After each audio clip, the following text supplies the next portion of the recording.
Au nom d'Allah, le tout miséricordieux, le très miséricordieux. Épisode précédent, Halima, épuisée et sans lait, s'était penchée pour prendre contre elle l'orphelin que toutes avaient refusé.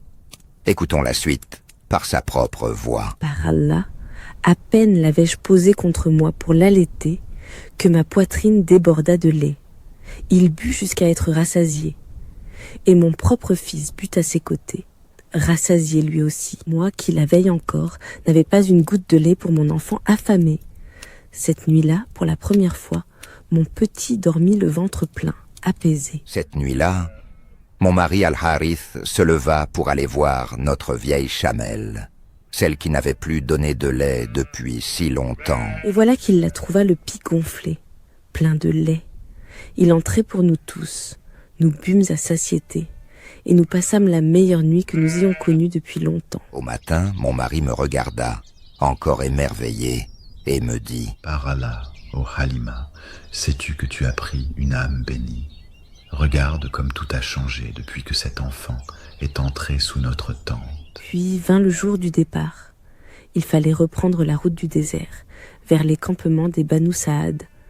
Et là, un nouveau prodige nous attendait. Mon ânesse, cette même bête blanchâtre si faible qu'elle avait retardé tout le convoi à l'aller, voilà qu'au retour, elle filait en tête, vive et pleine de force.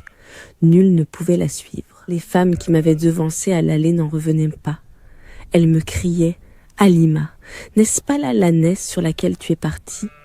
Comment est-elle devenue si rapide ?» Nous arrivâmes enfin dans nos campements, sur la terre des Banu Saad.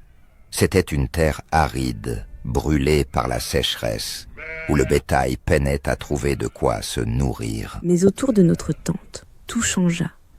Chaque matin, j'envoyais paître nos bêtes avec l'enfant béni, et le soir, elles revenaient, repues, les mamelles gonflées de lait, alors que les troupeaux de nos voisins, eux, rentraient le soir affamés, le ventre creux, sans une goutte de lait.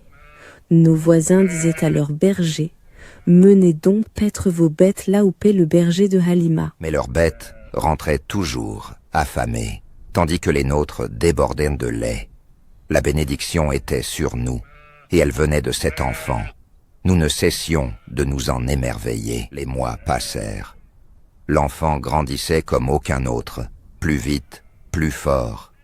À 2 ans, il était déjà robuste et éveillé.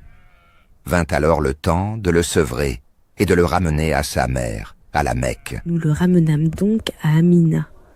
Mais la baraka qu'il avait apportée dans notre foyer me pesait de le quitter. Je suppliai sa mère de me laisser le garder encore un peu. Je lui dis « Confie-le-moi encore quelque temps. L'air du désert est pur.